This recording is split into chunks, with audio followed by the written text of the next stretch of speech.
The founder Acharya of our movement, His Divine Grace A.C. Bhaktivedanta Swami Maharaj Srila Prabhupada, encouraged all of us to try and understand the activities of the Supreme Personality of Godhead, Shri Krishna, that have been explained or narrated in the revealed scriptures,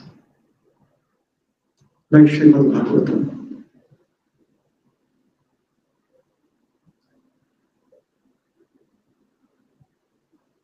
He also put in a lot of hard work and with great endeavor.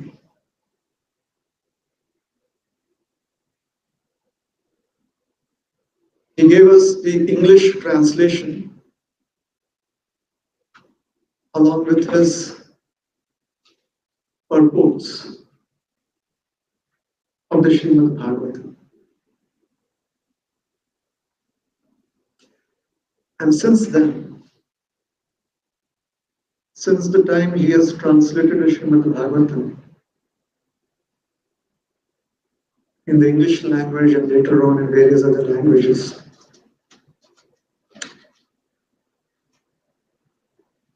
the Supreme Lord Shri Krishna has become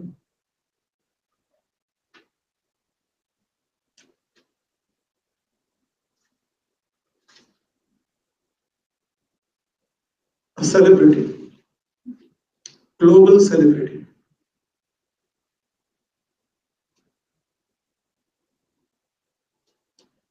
And he has, Supreme Lord, he has really attracted the hearts of people from all races, all distinctions, all over the globe. The day human race finds it feasible to populate Antarctica, then Krishna would become very popular on all the 7 continents of this planet.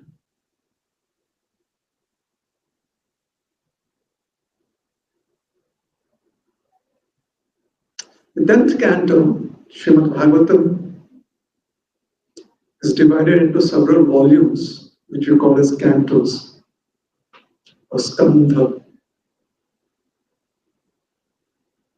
There are a total of 12 skandhas, 12 volumes, or 12 cantos. This distinction has been given by the previous notes of the Srimad Bhagavatam. They say that Vyasadeva, the original compiler of this great magnus opus, this great book, had presented it in 12 volumes, 12 cantos. 10th canto is the largest of all the 12 cantos.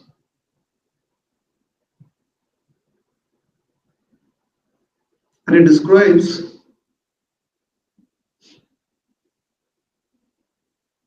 innumerable activities or pastimes of the Supreme Lord Shri Krishna.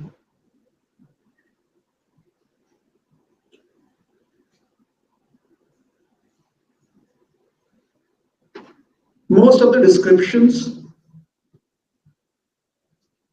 are from the tract of land called as Mathura region, of which the township of Vrindavan is more prominent.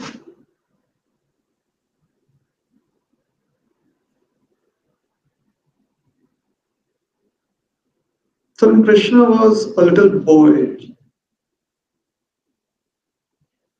under 7 years of age, about that age, according to the societal customs, he along with his friends could take calves out for grazing.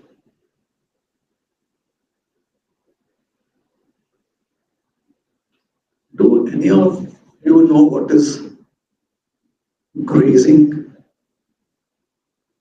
Do you have any idea what that means? Grazing, taking calves for grazing. It's one of the activities that is from the dinosaur era, prehistoric. No one does that anymore. Let us say it was similar to what today we describe as having kids' time. All the kids, all the children of the community would come together and they would have fun time with calves, sometimes hundreds of calves.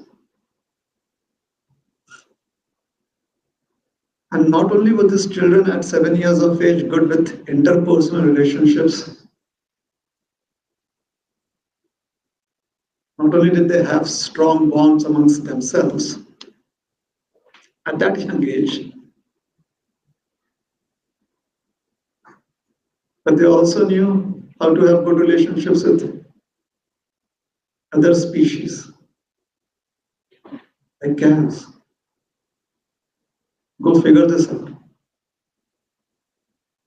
It's an interesting aspect of how society functioned thousands of years ago. How many of you can deal with any other species than the human species?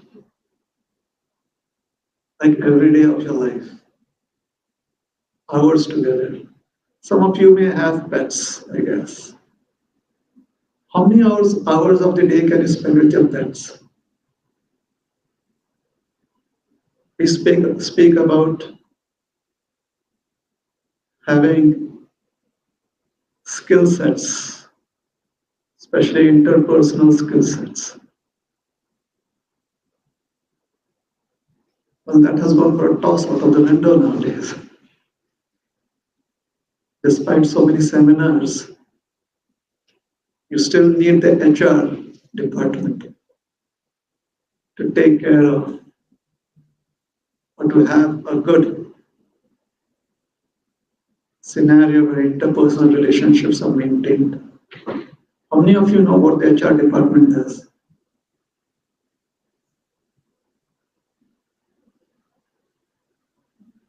The HR department carries out a similar function that in the old age the elders in the family would do: hear complaints and try to resolve disputes and make the work atmosphere amiable. Think. Dozens and dozens of children, just about 7 years or thereabouts, 7 years of age. None of them felt that they needed adult supervision. And none of them went to complain or went back with a complaint serious enough to have adult supervision. That is the society, and that is the mood of the society that we are speaking of.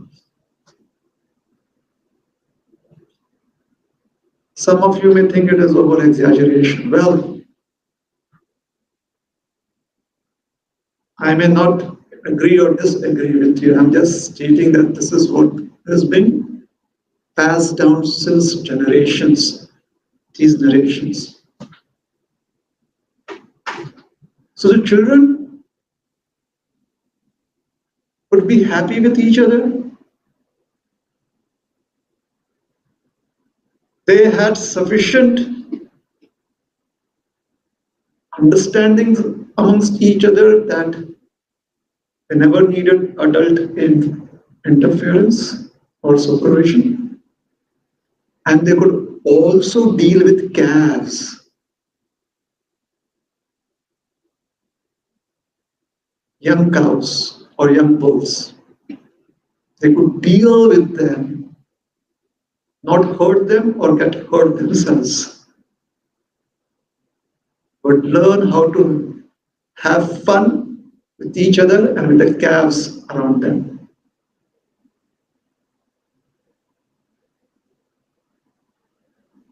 This teaches us something, that if someday we get an opportunity to participate, to be a participant in such a community, most probably we would have better interpersonal relationship skill sets than what we have now.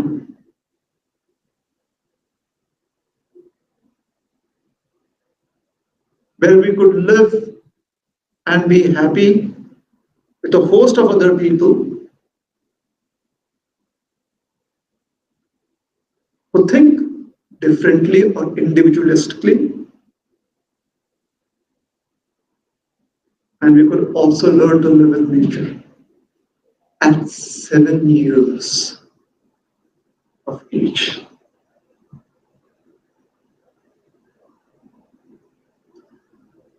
What is very important to understand is that the adults were okay with these young children taking out the calves for grazing, which basically meant that their generation was also very good in these activities. So when did this change come about generations down? When it is so difficult to keep just 4 people together for 40 days.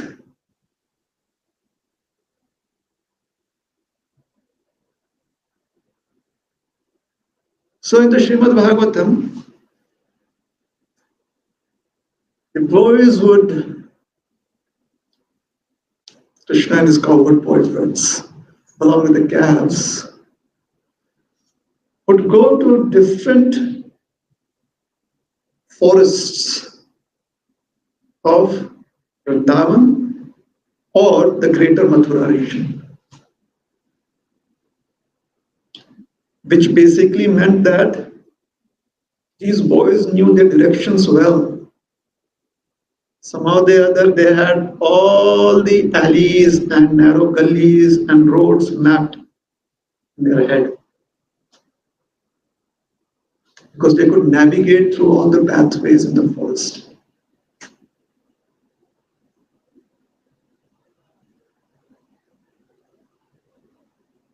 And they were just 7 years old.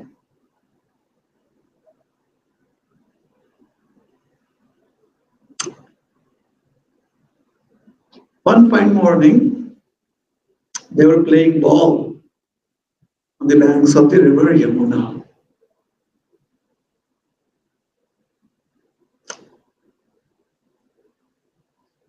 Like beach ball. When we say the banks of the river Yamuna, obviously the river bank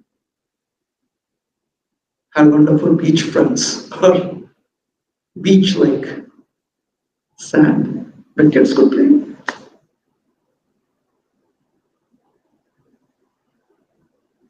So they were having fun. The calves are meandering around. After some time, some of the boys, they came up to Krishna and said, "Hey, Kana." Krishna is lovingly called as Kana. "Hey, Kana, our calves are sleeping. It's like they never sleep. When we are playing, they are also playing. And then some other boys, they said, and some of our friends, coward boyfriends, they're also sleeping. So Krishna says, where are they? So they guide Krishna towards one section of the Yamuna bank, where the calves are lying on the ground. Young boys are also on the ground. And Krishna comes up to that place.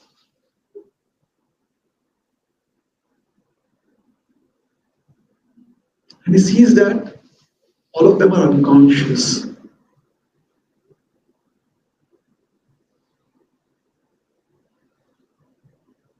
Now, typically, we would expect Krishna to call 911. But I guess Krishna has better ideas. He turns around to look at his other friends with whom he had come to investigate. And he finds that they had also fallen down unconscious.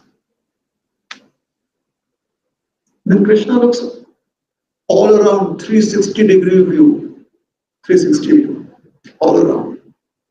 And he's the only one standing erect. Everyone else is unconscious.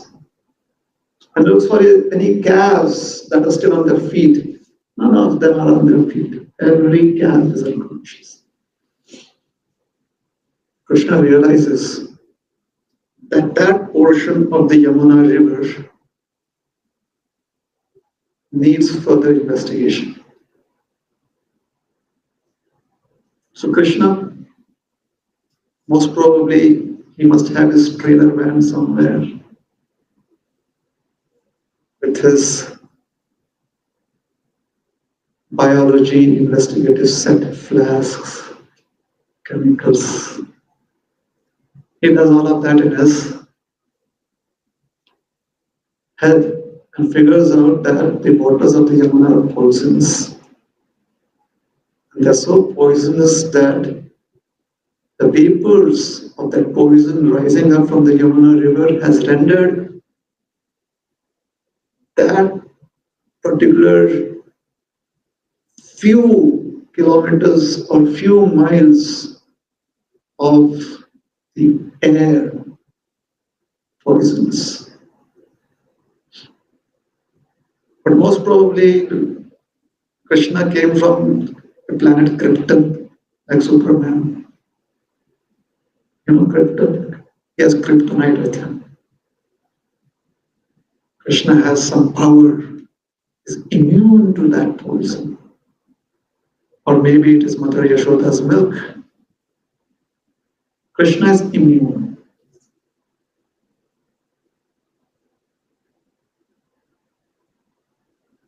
He is unaffected.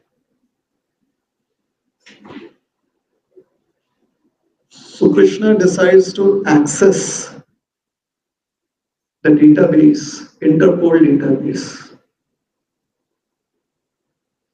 And he finds mention of one very shady character in that database. Just imagine like Krishna has access to AI or he has some AI tool with him. He goes, yes, shady character. Recently moved to Vrindavan. Name Kalia.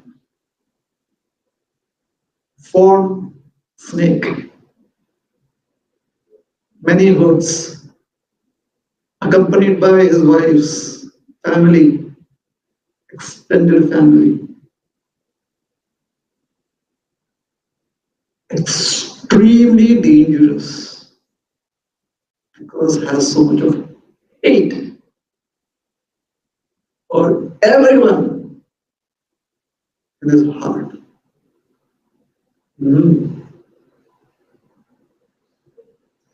Meanwhile,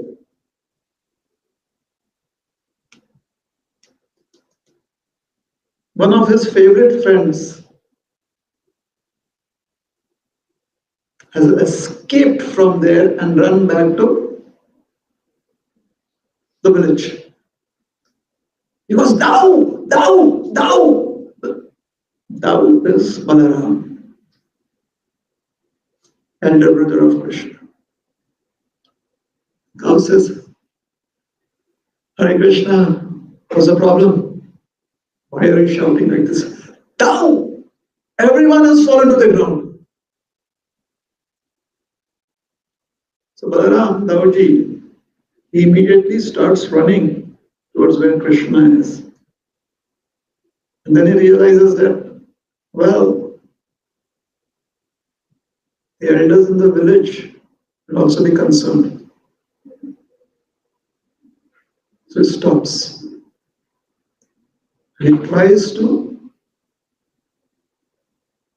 persuade the elders in the village not to be over concerned. Hence, Dauji, Balaramji is not able to come to this particular scene immediately. All of you look so interested. Is this a good story? Alright, so then I'll continue the story next time.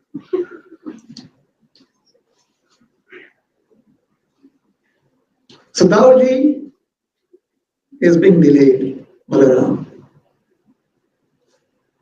Krishna is by himself. Krishna decides to challenge Kaliya, the snake. So Krishna knows that the story will be told in the 21st century, so he says, let me challenge Kaliya on Facebook. Because if you challenge someone on Facebook, that is taken seriously. And he also did it on Twitter. X. Said, Kaliya! Why are you troubling my kinsman? Now, Kaliya is Facebook savvy.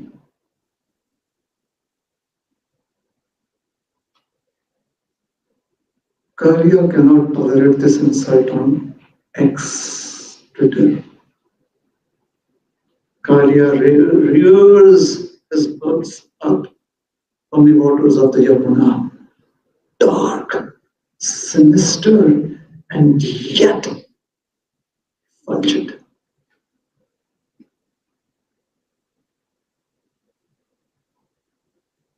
He is and Krishna.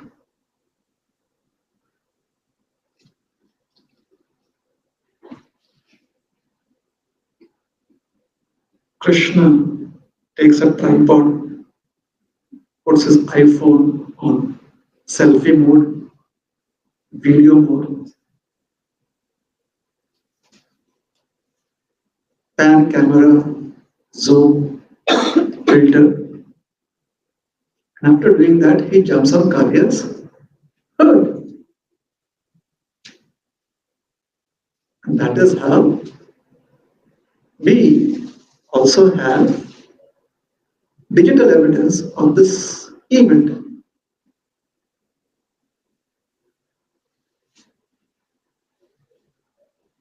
The digital evidence was transcribed and the word formed in the Srimad Bhagavatam. Krishna dancing on Kaliya. Poor Kaliya felt as if his skull would crack into 1,000 pieces.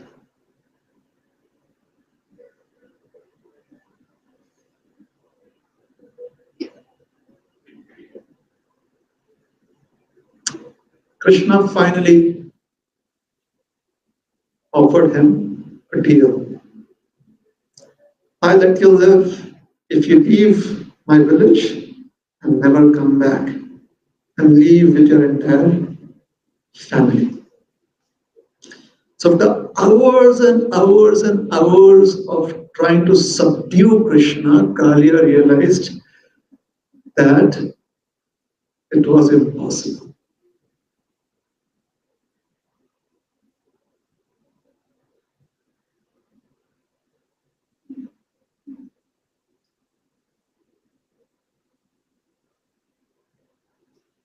Why?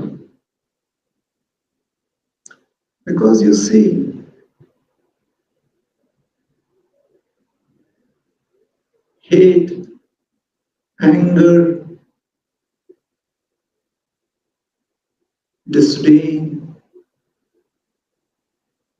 pride, these are very, very powerful emotions. Very powerful. These emotions are so powerful that they can completely enamor not just you, but your entire community if they believe in you. If you have sufficient hate within your heart, your mind, and you're able to convince your entire community and they believe in you, then the whole community will harbor sufficient hate, sufficient pride to destroy the entire planet. Very powerful emotions. However, love, kindness, compassion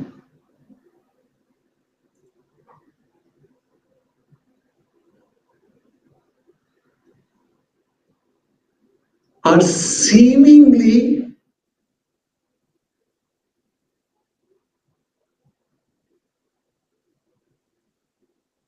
very, very simple looking emotions, very, very easy going emotions.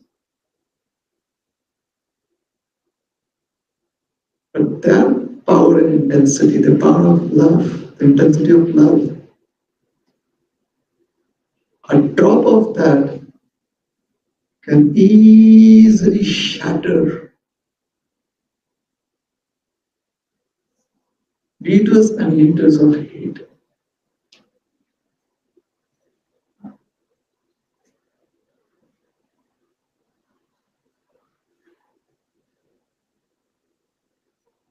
It is easy to harbor feelings of hate and pride. It's very, very rare to possess a drop of love and kindness. Because kindness, love, and compassion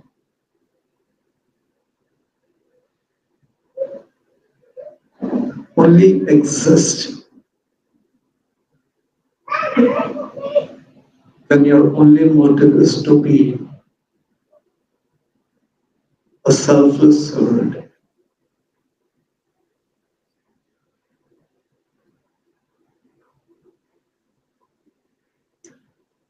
And even when I put these words in my mouth,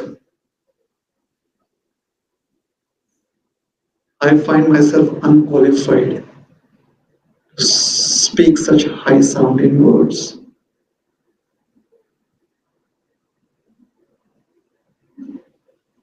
However, I'm simply repeating the words of the great saintly personalities. Emotions of kindness, emotions of love, compassion, etc., can only exist within the personality of somebody who's selflessly service oriented.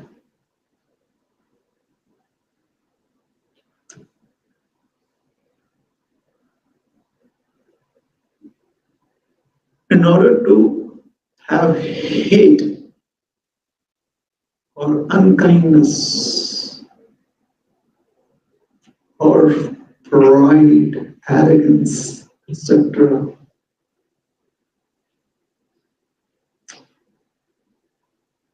all you need to do is continue being an illusion. And this body pleasures, are necessary for my existence. That's it. As soon as one finds somebody else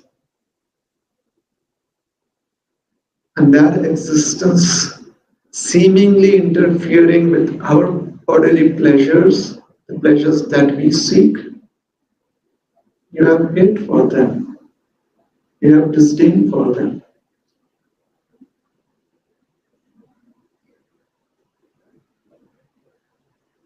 But being selflessly motivated to do service, that needs a lot of effort. In fact, it may need a lifetime of effort, 24/7 by 365. However, what did I say? I also mentioned that these emotions, from the superficial perspective, appear to be very simple and easygoing. Oh, I love this. Oh, I feel for that person. It's so easy to express. It comes easily. Do you think it's easy to express, I hate that person? No, it's not easy. You need to have the right kind of atmosphere, the right time, place, and circumstance to express that. Because it's not considered politically correct to express your hate. Is it? I hate that person. You say that, and you could be an untouchable in society. You say, I love everyone. Oh my God, you'll be a celebrity just by making that statement.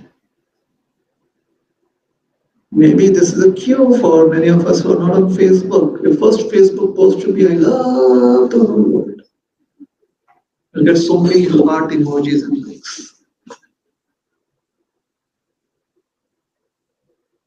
You put this post, I hate everyone. Then see what reactions you get. So hence, these emotions appear to be that which can be easily cultivated. And this is the dilemma. This is where we make a mistake.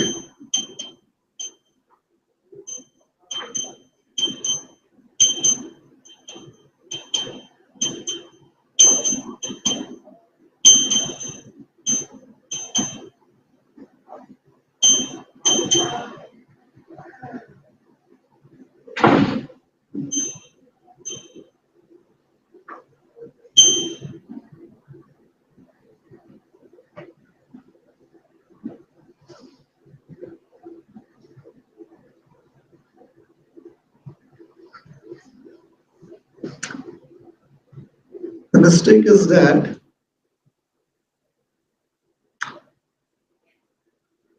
we do not really understand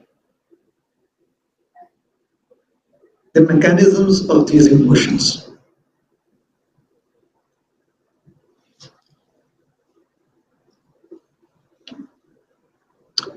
Hate or negative emotions come from the place of feeling insecure. And just ask a question, personal question to yourself. How secure do I think I am in life? And if you feel insecure about anything, negativity is waiting for you easily. Love and compassion can only exist when one is completely secure in one's existence. So if you are completely secure and there is no fear, there's no stress about anything in your life, then it's possible that you can be blessed by feelings of emotions of love and kindness and compassion.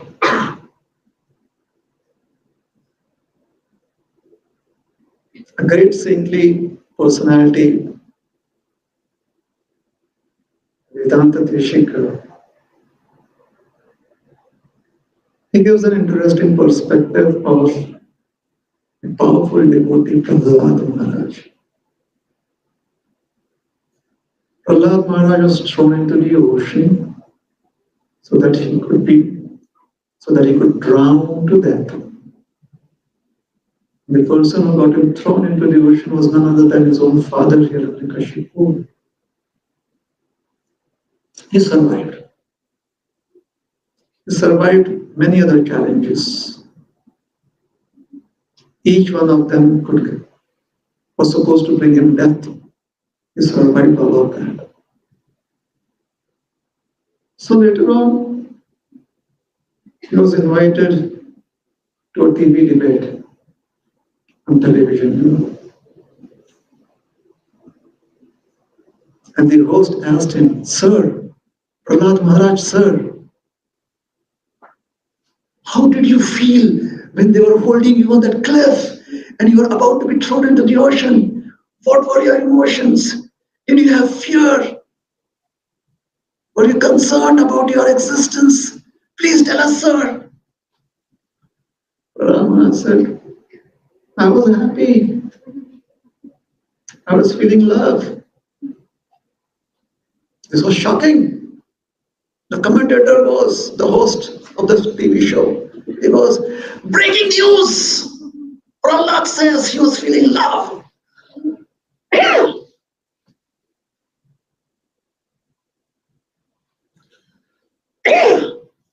So they asked Prahlad, "How is it that you are feeling love?" He said, "In our custom, in our society, when a child visits his maternal uncle's home or his maternal grandfather's home,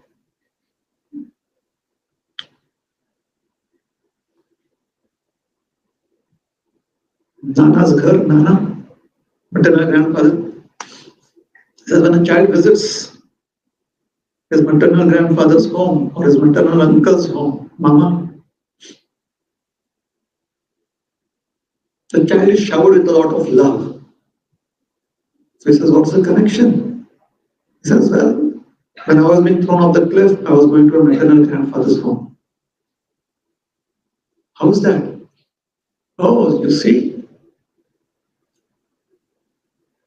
my eternal mother is Lakshmi. My father is Narayan. Lakshmi is also known as Sindhu Kanya, the daughter of the ocean. Therefore, the ocean is my grandfather, maternal grandfather. So I was receiving love. In fact, I am not sure whether they threw me. I thought I jumped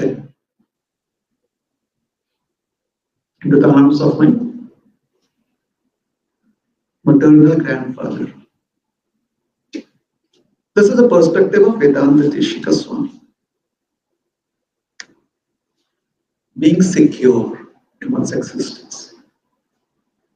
Hence, Prahlad Maharaj is respected and revered as a great personality.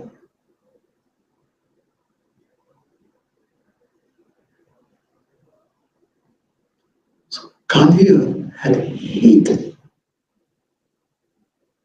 and that was destroying him and is destroying his entire community. Krishna is the embodiment of love.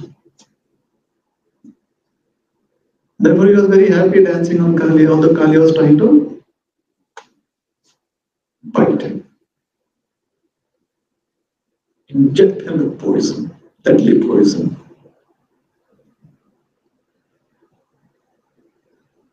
Finally, Kalia had gone to Harvard at one point of time. He was well educated. So, when he felt as if his skull would crack into 1,000 pieces, he could not take the pressure of the dance anymore. The teachings of his professors came back to him. Worship Krishna. Can you imagine Harvard they teach you that? Worship Krishna.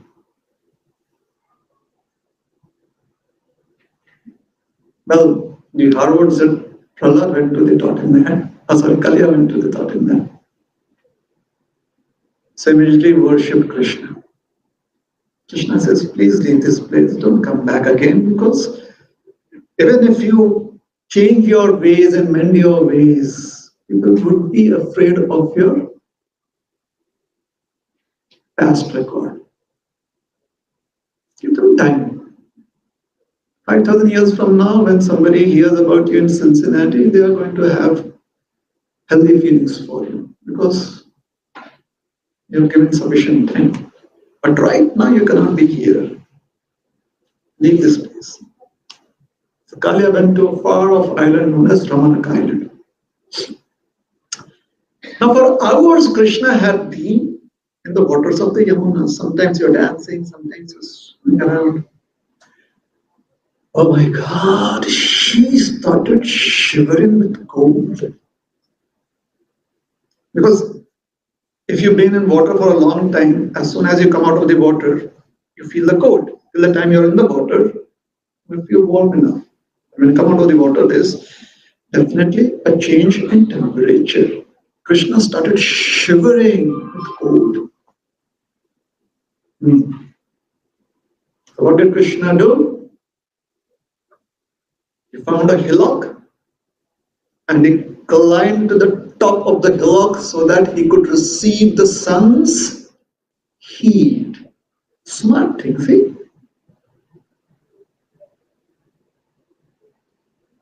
He realized that I've come here for grazing, so I don't have my thermals. So he went to the highest point, the land where he was, so that he could get the sun's heat, the rays of the sun. News traveled fast. It traveled all the way to the world, the planets where the sun god lives. Now the sun god, also sometimes called as Aditya, he, along with his siblings, numbered 12. So there are 12 siblings, and each one of them has the same nature, personality, and quality as a sun god. So each one of them is a sun in themselves. So when they heard the news that Krishna is shivering with cold, they said, hey, you alone will not be able to do much service. We will also come and we will contribute our heat to serve Krishna through our rays. So Krishna standing on top of that hillock and 12 suns all over his head, trying to give Krishna heat. So hillock in Vrindavan, the local language is called as Tila. What is called as Tila? Right. You know, with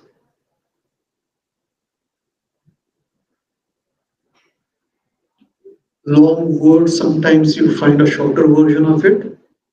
So rather than say Tila and leave the mouth open, they say Til, close their mouth. The lips coming together. So the local people, they just say the shortened version of Tila as Til. And the sun god had come, that means Aditya had come along with his other siblings, 12 of them together. So 12 in Sanskrit is called as Dwadasha. The number 12 is called Dwadasha. And Aditya is kind of the family name for all the 12 brothers. So since the 12 brothers with the family name Aditya appeared there, they are called as Dwadash Aditya. And the place where the Dwadash Aditya appeared is a Til. So where was Krishna being given heat? In a place called as Dwadasha Aditya Til. or Dwadasha Aditya Tira. Today, if you go there, you can see the beauty of Vrindavan and Yamuna from that high vantage point. Alright?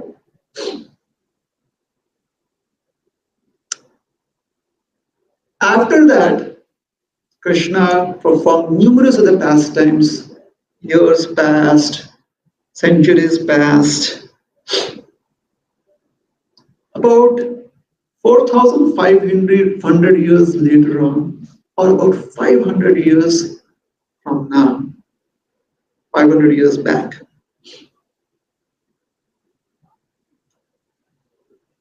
great saint of the name Advaita Acharya,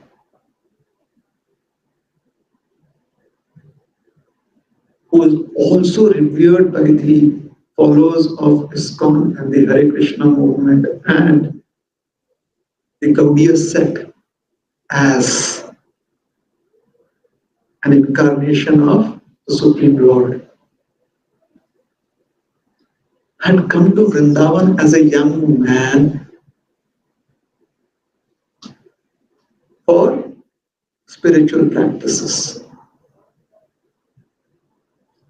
He was staying close to Dwadash Aditya Tila, which was surrounded by small groves of forests, or forest groves. In one of the groves, under a huge banyan tree, he spent many days and nights chanting the holy names of the Lord. One day, he had a dream. The Supreme Lord appeared to him and said, "Worship me." Advaita Acharya wondered, "How do I worship you? Where do I find you?" He said, in the dream, the Lord said, "Right here, under this banyan tree." So with the help of the locals, they dug up around the roots of the banyan tree and found a beautiful deity of the Lord who was so attractive that he could capture the hearts and minds of Cupid personified. And the deity was called Madana Gopal. Since then, that particular grove where this banyan tree is located is called as Advaita Vata. Okay? Banyan tree in Sanskrit is called as Vata Vriksh. Tree means Vriksha. Banyan is Vata. Or Vata is banyan. Vata in Sanskrit is banyan in English language. Advaita Vata. He was a young man. After a few years of spending time in Vrindavan, where he made friends with so many other saintly personalities, great, well-known people of Vrindavan. He also, being revered by many accepted students who became his disciples, he decided to go back home to Mayapur. So Madan Gopal said, "Hey, what about me? I don't want to leave Vrindavan." So he said, "My dear Lord, my disciple Purushottam will worship Purushottam Chaube." Madan Gopal said, "All right, I'm happy with this arrangement because Purushottam Chaube's wife was a very good cook. Madan Gopal was a foodie. Lord Madan Gopal, he liked to eat nice food preparations. So I was happy with this arrangement." So Advaita Acharya goes back to Shantipur, close to Mayapur, in Bengal. Purushottam Chaube takes the deity from Advaita Vatt to his home in Mathura. And the simple house is a simple Brahman. His wife is homemaker. He would sometimes give discourses or he would give classes, and people would give him donations, and he was happy with that. Very simple life. Madan Gopal would receive such tasty roti, tasty khichdi, tasty pulao, tasty curry. I mean, simple fare but very tasty. He was having the time of his life. Previously, he was worshipped by Advaita Acharya, where he would get whatever Advaita Acharya would cook. Now, he was very happy. Some years passed on. Chaitanya Mahaprabhu's foremost disciple, Sanatana Goswami, having received the blessings of Chaitanya Mahaprabhu, had moved to Vrindavan from present-day East Bengal.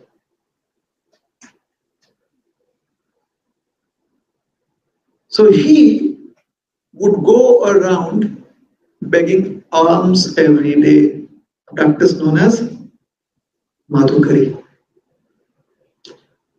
One day, as he was doing Madhukari in Mathura, he comes to the house of Purushottam Chaubey. He doesn't know, there's no nameplate out. In those days, they wouldn't have nameplates. So he did not know. He just came to the house of one of the residents of Mathura.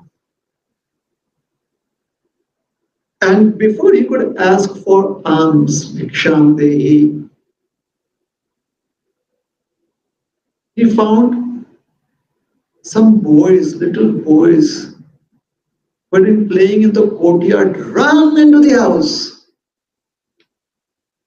So as they slipped past him, his eyes just became stuck on the form of one boy. And he had no idea why. And then the boy disappeared from his vision, but because his eyes completely enamored by the form of this boy. And Sanatana Goswami is a good person, all right?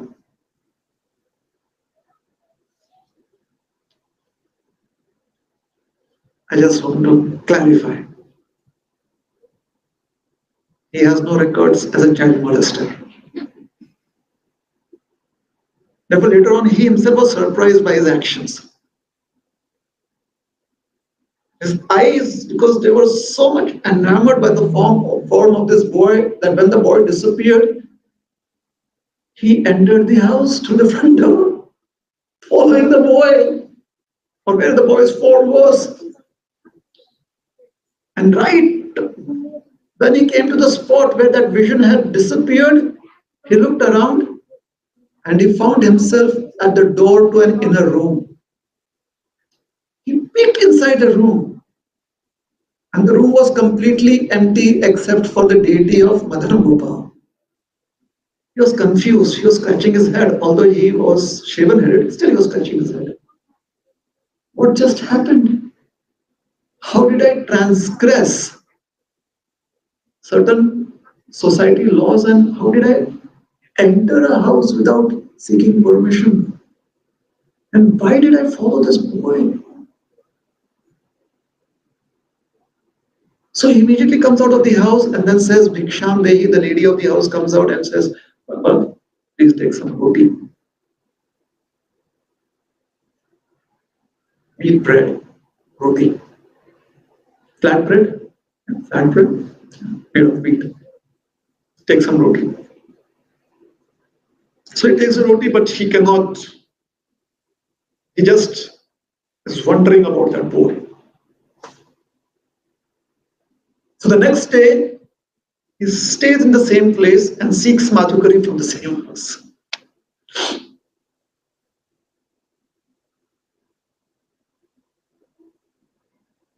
And he waits for the boys to come running in, and a few boys, 3 or 4 of them come running into the house, and he follows His eyes follow the same void, the form of the same void, and the void disappears.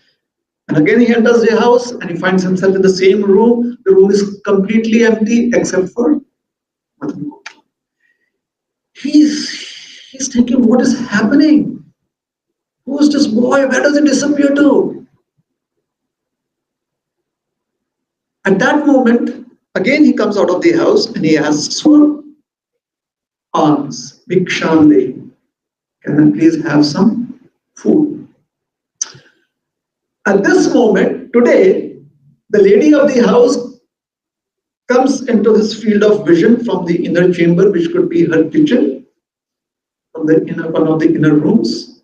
She comes out into that foyer, that little space of the front door into the house,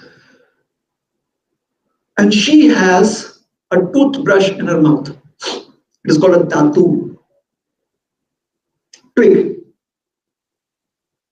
And she says, Baba, please wait for a moment. Roti abhi sik rahi hai. I'm just cooking the bread. Flat bread.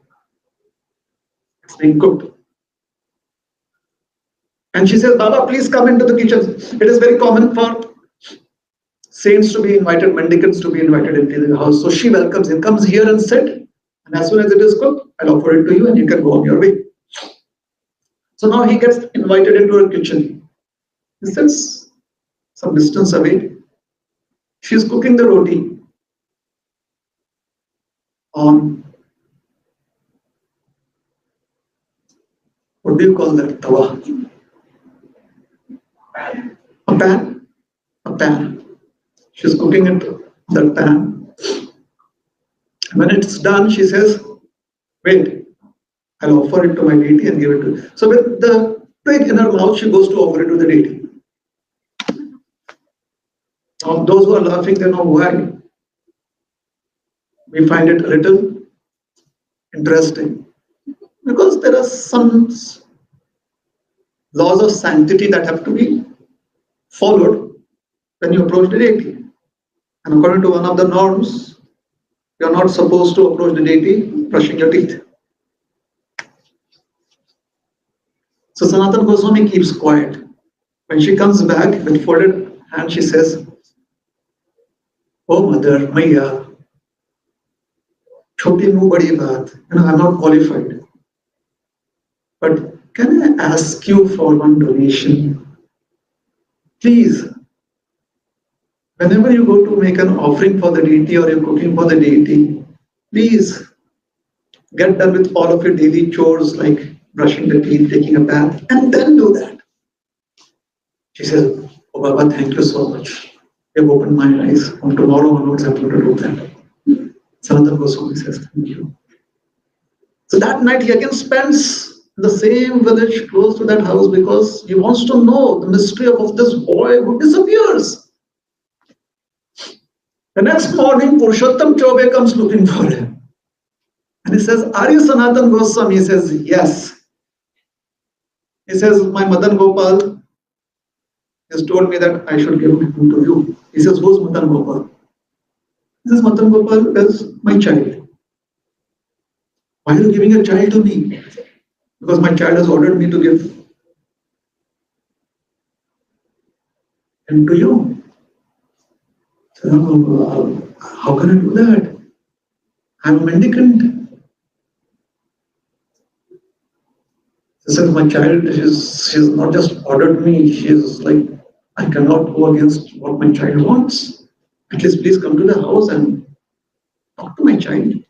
Sanatana Goswami says, all right, let me put some sense into the child's head. So he comes to Purushottam Chaube's house. He takes him into that very room where the boy disappears in front of Madan Gopal lady and says, this is the saint. He says that he cannot take you back. Now you deal with him. Purushottam Chaube leaves. Sanatana Goswami is like, what is happening?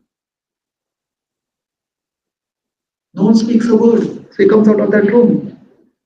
He meets the lady of the house. Purushottam Chaube has gone doing to his work. She says, why What is the problem? She said, well, your husband, he brought me here and says that your child told him that he has to hand over your child to me. She said, okay, my husband has said that and that is how it is. But where is your child? She says, this is my child. Madan Gopal. She says, a deity? He says, what? She says, what is a deity? He says, well, this form here. He says, yeah, that's my child. So Sanatana Goswami, he was well aware of how the Lord reciprocates. So he understood that this is how the Lord is reciprocating with these devotees. So he tells, he offers his respects to the lady and says, yeah, let me talk to your child. He goes up to Mother Gopal and says, please, my dear Lord, I do not know what your pastimes are and how you are performing them, but I do not want you with me. I'm a mendicant. I can hardly take care of my needs. How will I take care of you? Please stay here. You're secure here. You're nicely worshipped here. And then he leaves. And he thinks now he's kind of solved the mystery of that boy. Runs in.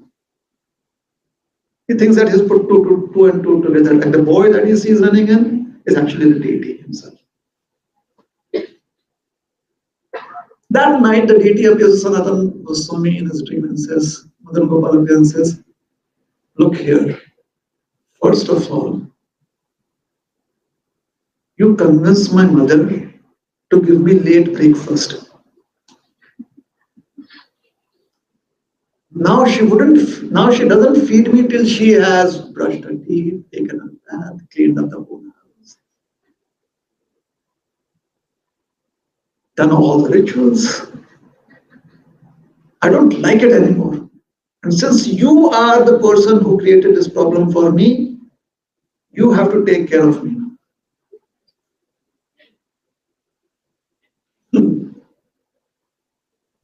So Sanatana Goswami, he wakes up from his dream and he's like, what should I do?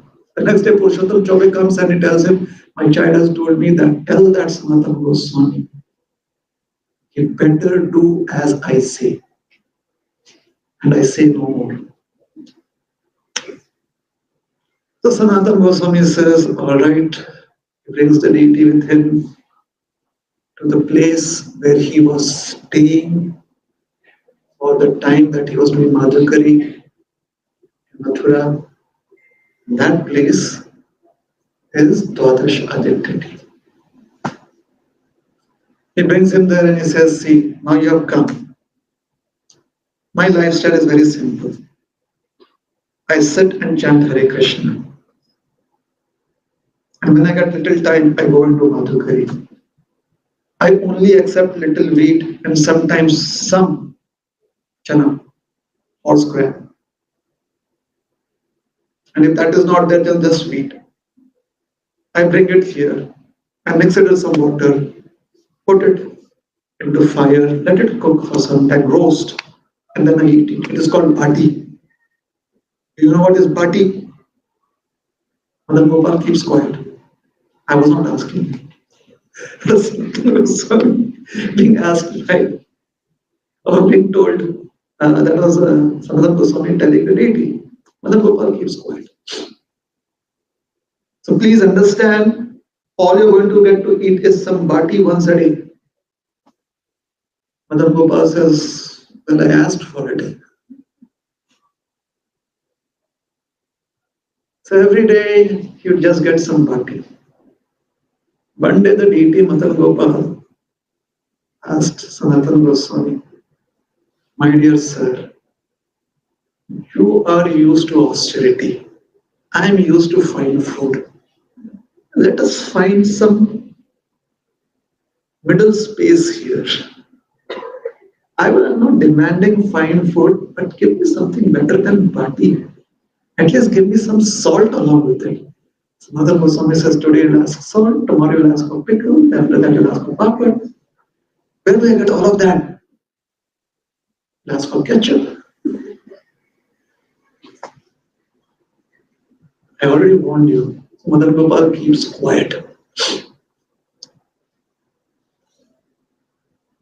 mid-morning or late morning, a gentleman comes to Sanatana Goswami at the top of the hill. He says, my name is Kapoor Ramdas. Some people also call me Ramdas Khatri. Sanatana Goswami says, yes, so what should I do for you? Well, you see, I was traveling along the Yamuna. I am coming from Multan, that is in Punjab, East Punjab. And I'm a trader by profession. I have a ship full of salt to trade. This is my regular route. Today, right here in the waters of the Yamuna, right there, look there. You see, my ship is stuck in a sandbank and I'm not able to move my ship. So I came on shore and there I met some boys. And one of the boys, oh my God, that boy was so wonderful. I mean, I would love to have a child like that for myself. That boy, he said, there is one person with mystical powers called Sanatana Goswami, lives on top of this hill. If you go and seek his blessings, your ship will be free. Sanatana Goswami looks at Madan Baba and says, what is this new problem that you got myself into? Another Goswami says, look, I do not have any mystical powers. This person here has mystical powers. You pray to him. This is Madan Gopal. So, well, when you're in distress, you're ready to pray to anyone, aren't you? So he bows in front of the deity, Madan Gopal, and says, my dear Lord, please, please, please help me. The ship is free. He says, I'm a trader of salt. I want to offer something in return. He gets two bagfuls of salt. Two bags full of salt and leaves it to Sanatana Goswami. And Sanatana Goswami says, okay, I'll give you salt around 20. Next time, don't create such a drama. This is too melodramatic. So he started serving salt with butter. Now Kapoor, Mr. Kapoor, Ramdas Kapoor, he goes to Agra, which is a destination, sells all of his salt at a huge profit. And he's like, I've never made so much profit. He comes back with all of that profit and says, this is by the blessings of the deity Madan Gopal, I'm going to build a huge temple for him. And the first magnificent temple in the whole of Vrindavan was built on Dwadasha Aditya Tila. Later on, deity became famous as Madana Mohan. And the temple is known as Madana Mohan Temple. I wanted to narrate this story because we have a temple coming up here too. And hopefully this story will inspire all of us to understand that if Krishna wants a temple, then he can stop a ship. So if he wants service in certain formats, in certain ways, then definitely he'll be inspiring all of us, provided that we open out the doors of our heart for such inspiration. So once again, I would like to wish all of you the very best and congratulate you on having this wonderful facility where wonderful service, great service to Krishna and to the community will be performed for generations to come. Thank you very much. Hare Krishna. Srila Prabhupada ki Jai.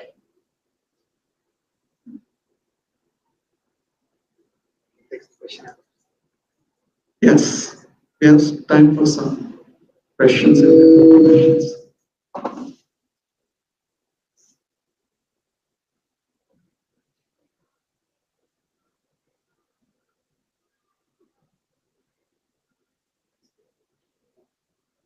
Can take some question answers if anybody has questions.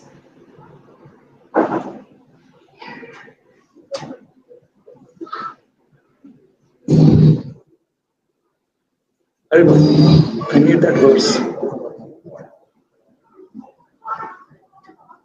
So any questions? Okay.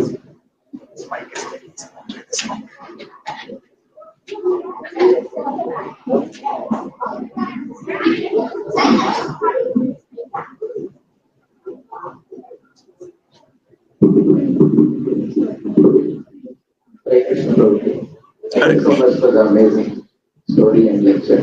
I just have a simple question. The Madan Mohan temple in Vrindavan, the deities in there is that the same Madan Gopal that you've been telling us about. The deities there presently are the same deities. However, there's a little distinction too. The deities that appeared to Advaita Acharya and later on were worshipped by Sanatana Goswami have moved to a place called as Karoli in Rajasthan.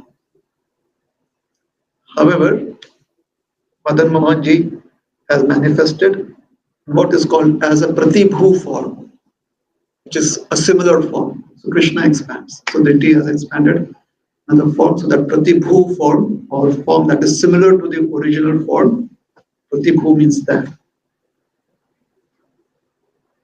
exact replication, Prati. All right? Yeah. So in Vrindavan Madan Mohan temple, we will find the deity in a new temple. The old temple was desecrated and destroyed.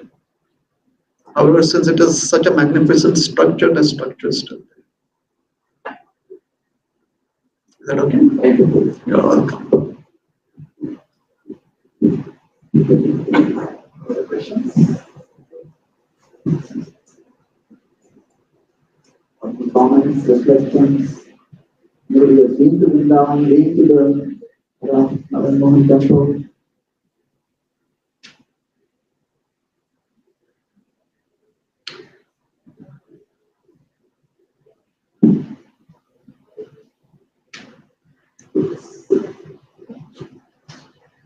Okay. Because really, so like you said, they're all bright, that with your bright and that here, actually everything is so clear. But I want to thank Prabhu. This Ali Prabhu introducing his background is in medicine, science. I was just reflecting how just as that was like that experiment that we're talking about in science lab. Sometimes it happens, and we are performing the experiment. But just the way you narrated the story, like I was wondering like where you're heading, because when I saw this on the screen, and then finally the climax, how you got it. Like generally you see PhD students how they would make those references, right? In the pieces, like you can see a bench of all of them. Like that's how the story started. Like we started all the way back to how the project Aditya Kila, and then how the era performed was performed there, and how over generations, this Leelas have been performed the same place. How Sanatana Goswami came there, how the deities, Mother Gopal, Mother Mohan, or the temple was eventually built there. How nicely Prabhu at the end concluded with why he chose this topic, because we have this beautiful temple of Shri Radha Krishna coming up in Cincinnati. I was reflecting how apt it is that the disciple of his own is Radhanath Maharaj here, because again, we take the same history, like how he narrated the history of Cincinnati, his own Radhanath Maharaj was here, many decades ago. And he was had Chandramani Maharaj come here last year, he shared his wonderful memories of how the congregation was initially built here. And now today, it's so wonderful to have Radhanath Maharaj disciples here coming and talking about. So just past 50 years, you can look at the history, how Cincinnati has grown, and today, like how we come to at the end, beautiful temple coming out of Cincinnati. So this was so nicely narrated. So thankful to you.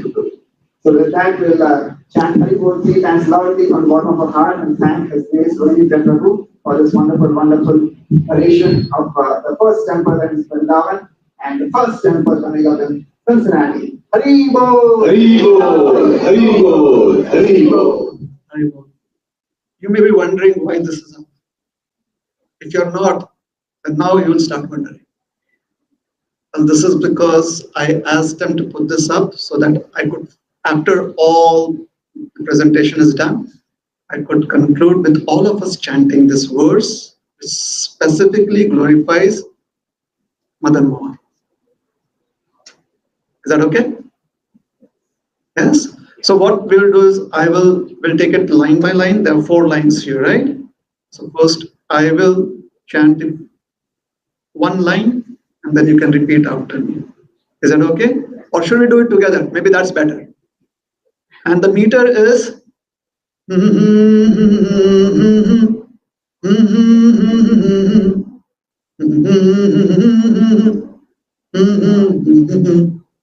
Did you get the meter? Okay. 1, 2, on the count of 3.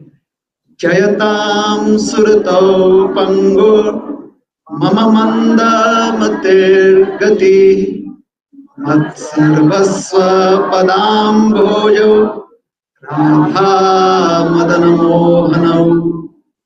Translation?